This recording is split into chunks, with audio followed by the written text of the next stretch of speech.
All right, Ms. Canning, looks like it's 3 o'clock on the dot. If you're ready to get started. Yes, we are. Perfect. Well, good afternoon, everyone, and welcome to the City of Boise's Hearing Examiner public hearing. Just a few things to start out with for tonight's proceeding first. First off, everyone from the public entering the hearing virtually has been automatically muted and cannot speak. As the item you're interested in comes up for discussion, you'll be called upon and asked to unmute. There is a chat function in Zoom. This is not part of the record and should only be used if technical difficulties arise. Our procedures for public hearings first begin with a presentation from the planning team. Next, then, we'll go to the applicant and then to the representative of the Registered Neighborhood Association, if there is one. This will be followed by questions from the hearing examiner. And then after that, we proceed to any public testimony, starting with those who are in person and then going to those present on Zoom.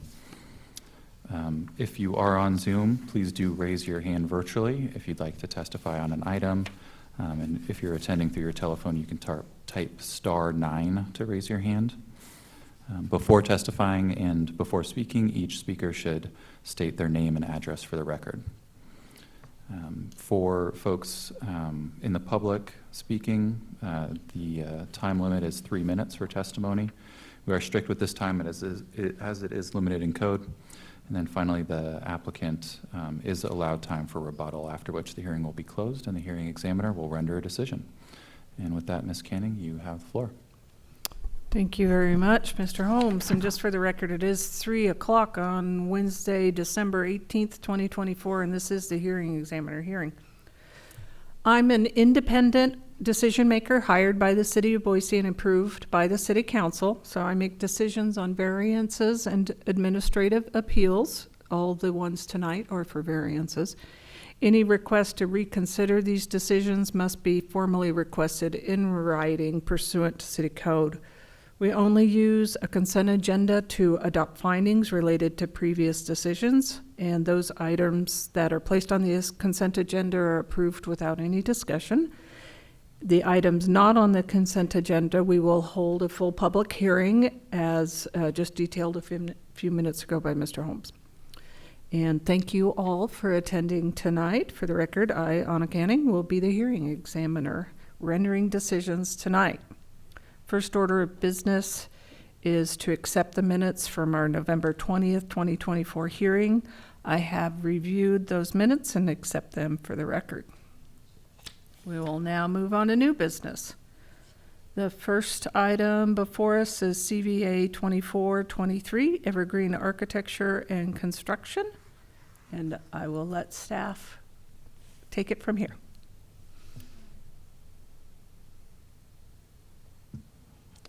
Good afternoon, Ms. Canning. The item before you today is CVA 240023, a variance to exceed the maximum front setback of 20 feet for the construction of a multi-use commercial building located at 5486 North Eagle Road on 0.72 acres in an MX1 mixed-use neighborhood zone. Boise City Code's dimensional standards require buildings in the MX1 zoning district to be set back a maximum of 20 feet from the front property line or the back of the future or existing detached sidewalk. In this instance, the back of the existing detached sidewalk is 12 feet from the front property line. However, the applicant is proposing the new multi-use commercial building to be set back 73 feet from the front property line, meaning 61 feet from the back of the existing detached sidewalk. There is a hardship associated with the subject property that justifies the proposal to exceed the maximum front setback required by the zoning district. As shown on your screen, the site contains 2 platted easements along the front western portion of the site that limits the buildable area on the site. So a 30-foot wide landscape easement along the front property line and a 24-foot sanitary sewer and utility easement located 19 feet east of the landscape easement.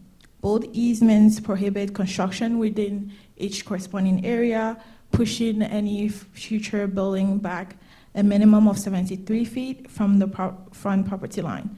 As such, the proposed building is located as close to the front property line as allowed by the existing easement. Agency comments were received by Public Works Sewer, confirming that the city is party to the sanitary sewer and utility easement, and that no permanent structure shall be constructed within the easement. Furthermore, the site is improved with a detached sidewalk within the landscape easement around North Eagle Road. While there is a process to vacate easement, the easements provide a service to the larger community, and the planning team does not recommend vacating either. As outlined in your project report and summarized on your screen, the proposal meets all the findings and approval of a variance. In conclusion, the planning team recommends approval of the variance request. Thank you, and I'll be happy to answer any questions. Excuse me. Thank you, Ms. Mbabe. I don't have any questions right now. I think we will move on to the applicant. Is that the person that raised their hand?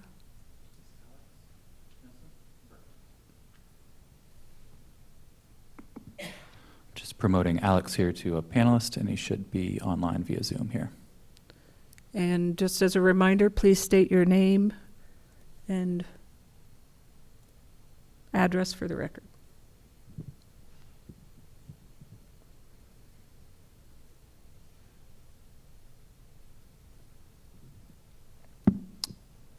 And Alex, if you just want to unmute, you should be able to speak now.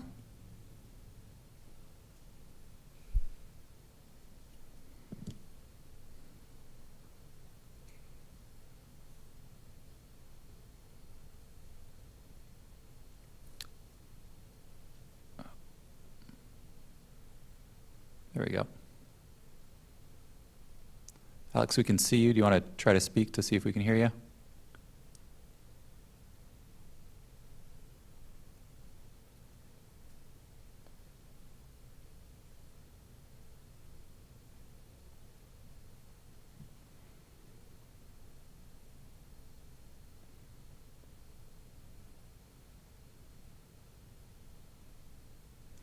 Alex, can you hear us?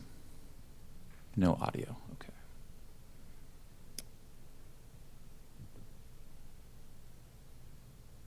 Just 1 second.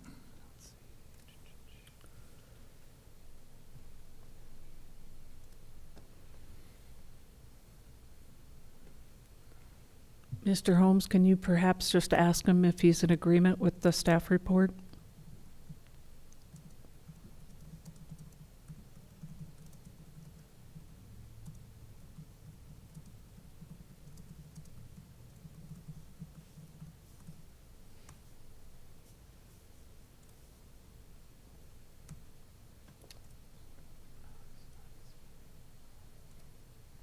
Just 1 sec.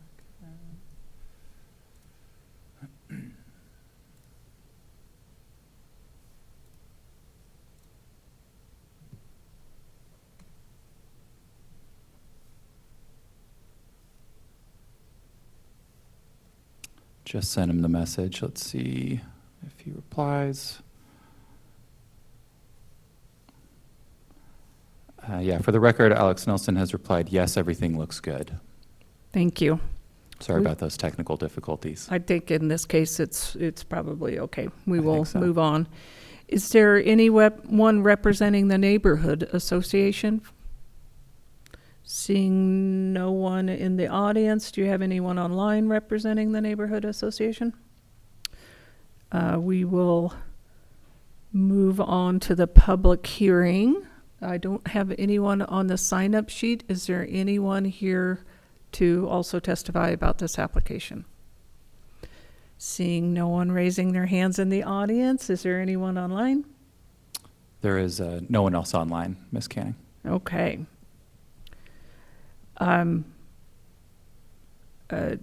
Was there anything that staff wanted to add based on all this plethora of public testimony we've received so far?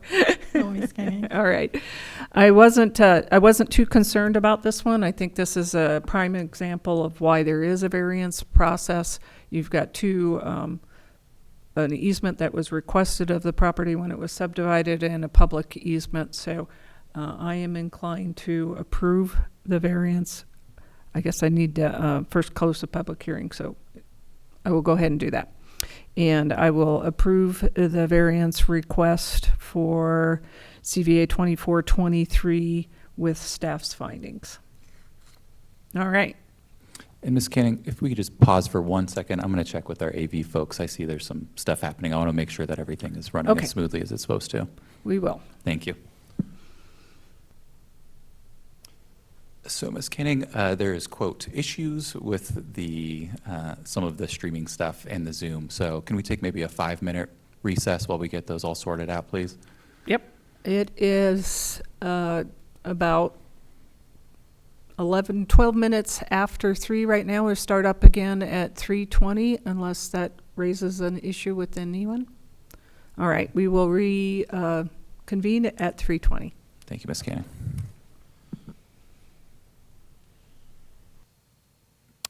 For those folks online, if you can hear me, we are still working on our audio-visual issues here, and hopefully should have that resolved shortly. All right, Ms. Canning, I think we are back in live. Apologies for that, and appreciate everyone's patience here. All right, this is the continuation of the Wednesday, December 18th hearing examiner hearing. And we did have some technical difficulties. Many of you probably were not able to hear or see what was going on. So as a recap, we did accept the minutes and we heard the first item, which was CVA 2423, and that was approved. And we are now moving on to CVA 2431 with Josh Havocost and at 3102 North Sycamore Drive. And with that, I'll turn it over to staff. Good afternoon, Ms. Canning, and thank you. As you said, the item before you is a variance request to deviate from the requirement to install curb, gutter, and sidewalk located at 3102 North Sycamore Drive on 0.71 acres in an R1B/SC-O zone, residential suburban with Sycamore overlay.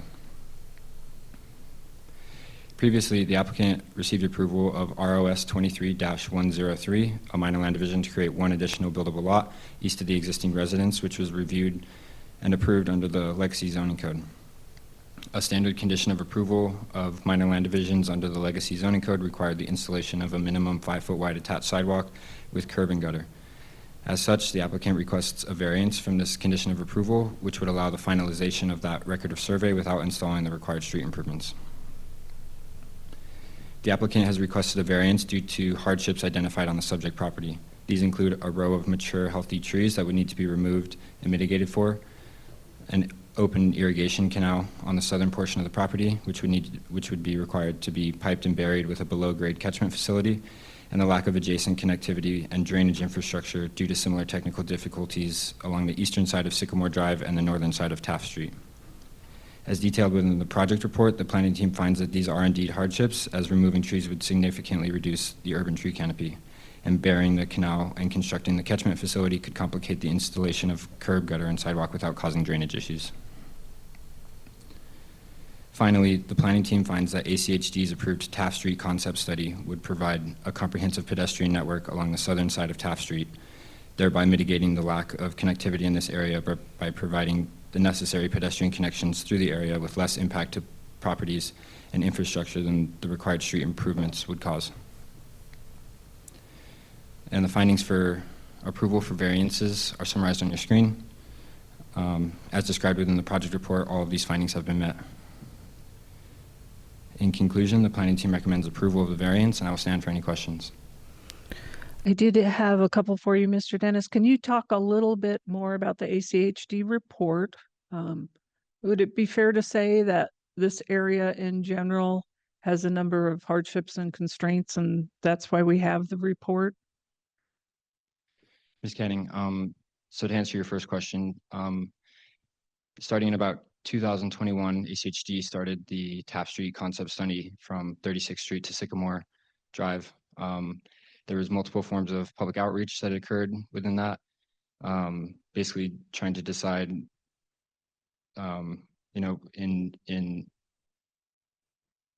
talking with stakeholders, in the area, how to provide this needed connection by causing minimal disturbances, right, to existing open irrigation canals, varying widths of right-of-way and existing trees. There's also legal non-conforming setbacks of those historic structures. So throughout that process, obviously ACHD determined that the southern side of Taft Street was more appropriate for this pedestrian connection rather than the north side, that the south side would cause less impact. Okay. That design has a varying width of a detached sidewalk. It's a 5-foot wide sidewalk on the southern side of Taft Street. It has a varying width of a landscape buffer from 0 to 7 feet, depending on certain areas of Taft Street where there's either additional right-of-way or trees that were taken into consideration. And it connects 36th Street to Sycamore Drive with that cohesive 5-foot wide sidewalk. And has the city of Boise adopted that? Is that something where they would normally adopt that, or is it just an ACHD adoption, or is it still in draft? Ms. Canning, so the city itself didn't adopt it. That was a plan that was approved and adopted by ACHD. It is within their integrated 5-year work plan. But the city, wasn't involved in that approval or that adoption, to my knowledge. I'll add just a little bit of context too. I believe that the city was involved as a participant in that study, looking at those issues. Okay, thank you. And one last question. So my understanding would be that if you did put a sidewalk there, it would be inconsistent. If you did put it on the Havocost property, it would be inconsistent with that plan in essence. Ms. Canning, that's correct. Okay. The adopted plan had only incorporated it on the south side of Taft. Okay, great. Thank you. Thanks for answering those on the fly. I appreciate that. All right, now we'll move on to the applicant. And so please state your name and address for the record. Yep. And you may need to pull the mic up a little bit. There you go. Thank you. Good afternoon, Ms. Canning. My name is Josh Havocost. I live at 3102 North Sycamore Drive. And I thought Matt did a great job presenting that. He covered what I needed to cover. Just wanted to say that this has been a long process for me, trying to balance our needs, adding density, and what the neighborhood wants. And the neighborhood has been very adamant throughout the whole process of they're trying to preserve the rural nature of the community. So it would help me, since I do live on the subject property, to maintain my relationships and good standing in the community. No sidewalk. They came out, the people who did show up to the neighborhood meeting did support the variance as well. So that was the only thing I had to add. I'd answer any questions if you have more. I have no questions for you. Thank you. Thank you. Mr. Dennis, I'm going to go back to you for a moment. There was late testimony and remind me what that late testimony was. Ms. Canning, the late correspondence was provided by the board of directors of the lateral 39. They had expressed opposition to the variance, to the recommendation of approval. They had requested that sidewalk be installed there. Okay. So it was the irrigation company, not the neighborhood association, correct? Ms. Canning, it was the board of directors of the lateral 39 and 41. Mr. Havocost may be able to speak a little bit more to that, what their involvement is, than I could. Yeah, that's actually news to me. Mr. Havocost, I need to have you come back up here. Sorry.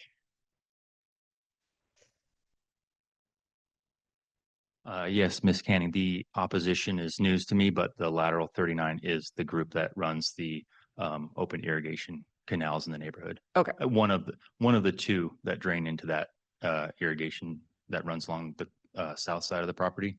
Okay. So 39 is one, and I believe 41 is the other. It was in Matt's slides, but Okay. Yeah. Great. Thank you. Thank you. All right. Is there anyone representing the neighborhood association here? Seeing no hands, is there anyone online? No one online. And so now we'll open the public hearing. Starting with the sign-up sheet, I have no one on the sign-up sheet. Is there anyone in the audience wishing to speak? Seeing no one, is there anyone online? All right. Is there any rebuttal by the applicant? Okay, I'll now close the public hearing.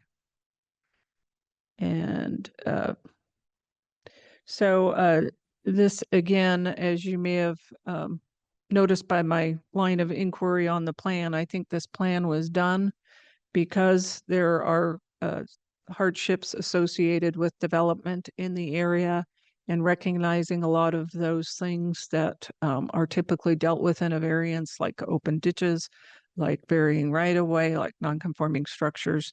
So I think that the city recognized, and ACHD in particular recognizes, that there is a hardship in general in the area, and that manifests itself on your site. So I feel that key finding for that there exists a hardship is there, and for that reason, and then all the other reasons, the other findings relate back to the ACHD report as well very closely. So with that, I will approve the variance based on staff's findings. So thank you.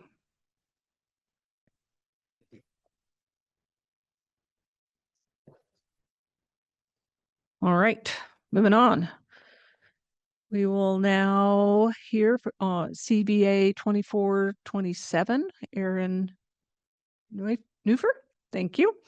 At 1518 South Division Avenue. And with that, I will let staff hear from staff. Thank you and good afternoon, Ms. Canning. The item before you today is a variance to encroach into a residential setback located at 1518 South Division Avenue on 0.12 acres in the R1C zone. Variance request is associated with a proposed building addition into an existing legal nonconforming structure. The building addition will enclose the existing carport outlined in green, which is encroaching into the interior side setback, which is the dash red line on your screen, into a single car garage, and is the subject of today's request. The yellow area is the portion of the structure that is currently encroaching. The existing home was built in a non-conforming way in 1948 before the adoption of a Boise City zoning code. It has received a legal non-conforming status for the existing setback encroachment and site features, which are not modified by this proposal. As code states, legal nonconforming structures can be expanded if the degree of nonconformity is not expanded. A variance is required if the nonconformity is expanding. In this case, the degree of nonconformity is tied to the change from a carport supported by just posts into a walled-off garage. Therefore, the intensity is increasing in this case.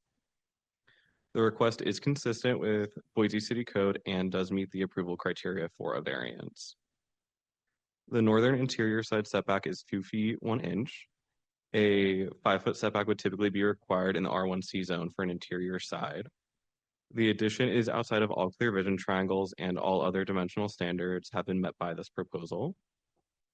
As outlined in your project report, this variance request meets all of the findings for approval. The hardship associated with this property is that it was built in a non-conforming way in 1948 before zoning codes were adopted by the city. Additionally, there is no location on the property to have code compliant parking with how the structure is positioned on site. In conclusion, the planning team recommends approval of the variance, and I'll stand for any questions. Thank you. Staff, I did have one question, just the provisions for, there's not a reduced setback for carports in the modern zoning code, correct? It wouldn't matter if you were building a carport or a garage, it would have a 5-foot setback, correct? That is correct, yes. Okay. Parking is required to be outside of setbacks in the residential zone. All right. We will move on to the applicant. And if you could please give your name and address for the record. And pull that microphone down quite a bit. There you go. Sure. My name's Erin Newfer. I live at 1518 South Division Avenue in Boise. Do you have anything to add to the staff's report or anything that you'd like us to know about your property or what you're trying to accomplish? No, I think he covered it. Okay. It's old. It's been there a while. Okay. I did have a question. So the storage at the back of the carport, Mhm. it currently has basically shares a roof with that carport, right? Yeah, so it's a detached utility room Okay. that's at the back of the carport. And yeah, the roofs are all connected. Okay. So it's connected to my house as well as to the utility room. It's all kind of there. And your project, it puts walls on the carport as well as a new pitched roof rather than or a higher pitched roof rather than the low pitched roof that you have now, correct? Correct. So now I have a shed roof, which Okay. is like a single slope. And I want to mimic what's on the house over the top of the garage. Okay. So it'll make it look like one nice Okay. building. We get a lot of non-conforming structures that just want to get taller, like a new roof and things like that. So that's why I'm just bringing it up on the record so that we can make sure it's covered in case someone has a question about it. That's the only reason I'm asking you all those questions. Oh, sure. Okay, so, all right, we will move on. Thank you. Okay, thanks. Is there anyone here tonight representing the homeowners association? I know there's no one in the audience and we have no one online. And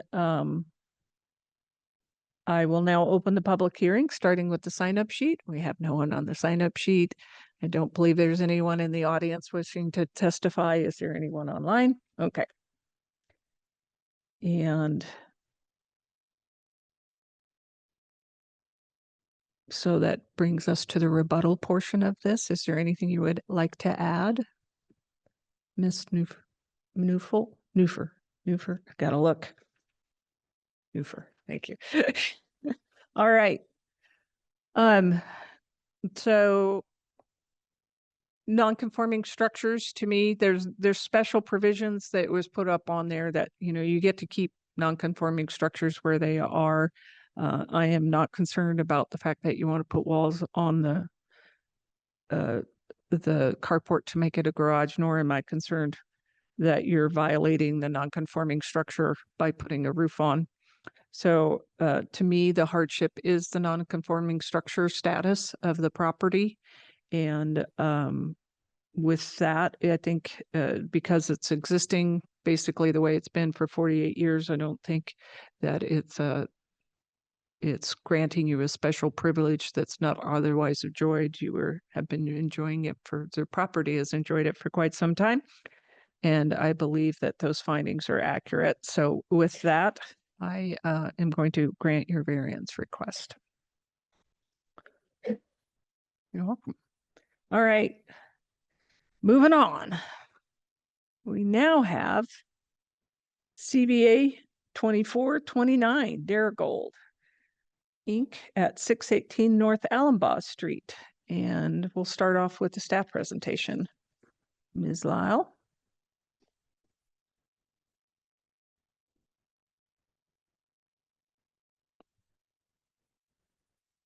Good afternoon, Ms. Canning. The item before you is CBEA 2429. It says a variance to exceed the height maximum located at 618 Allenbaugh Street on 5.94 acres in the I-1 zone. Under the legacy zoning code, height exceptions were processed as a conditional use permit. However, the modern zoning code processes height exceptions as variances, which have a different set of findings. The subject property contains an existing dairy that has operated at this location since the 1930s and has expanded many times over the years, including height exceptions for adjacent silos. The applicant is proposing to remove an existing 48-foot storage silo and replace it with an approximately 78-foot storage silo to match the height of the 3 adjacent silos. All silos are located outside of the required setbacks, and the variance is only for the height exception. All other requirements will be met and the additional design review will be required. The dairy has operated at this location since the 1930s and was initially established in Ada County. The property was annexed in 1974 with an industrial zoning designation in which this use can be expected. Over time, office and commercial uses have developed to the north and east, with residential uses to the east and south, and other industrial uses to the west. A hardship exists in that there is limited footprint for expansion and no available space nearby to locate an additional silo under the height limit of the zone. Additionally, the proposed silo is adjacent to industrial and office uses, limiting impacts to the residential uses nearby and will match the height of the existing silos on the property. As the existing silos have been in place for years and the site has operated without any issues or impacts to adjacent properties, the planning team recommends approval, and I will answer any questions. I have none at this time. All right. We will move on now to hear from the applicant. Please state your name and address for the record. Good afternoon. My name is Josh Rose. I'm here on behalf of Darigold at 618 North Allenbaugh. Let's see. There it is. So there's a lot of information here that's similar to what was presented here previously, so I'll try to breeze over that. So just to give a kind of overview of the Darigold site here in Boise. It encompasses 110,000 square feet plus some offsite warehouses around Boise as well. The plant produces 24/7, 365 with offsetting shifts schedules through various departments. There are 189 employees on site, which consists of 151 hourly employees and 38 salaried staff. Annual production is 12.5 million pounds of cottage cheese, 8 million pounds of sour cream, 54 million aseptic bottles filled. That comes in different formats of heavy whipping cream, what we call fit milk and chocolate. And there's 16 million quarts and pint cartons and 22 million half-gallon cartons. As mentioned before, the site was built in 1930 and recently remodeled and expanded between 2019 and 2024. This request is in a variance for replacement of a 30,000 gallon silo with a new 60,000 gallon silo. The new silo from the top of the pad will be 71 feet in height, installed along West Fairmont, adjacent to the three existing 60,000 gallon silos of the same height. As mentioned before, with the challenge of the site, Darigold has been in operation in Boise on this site since 1930. Over time, it has been surrounded by other industrial, residential, and offices, leaving little room for expansion in surrounding areas.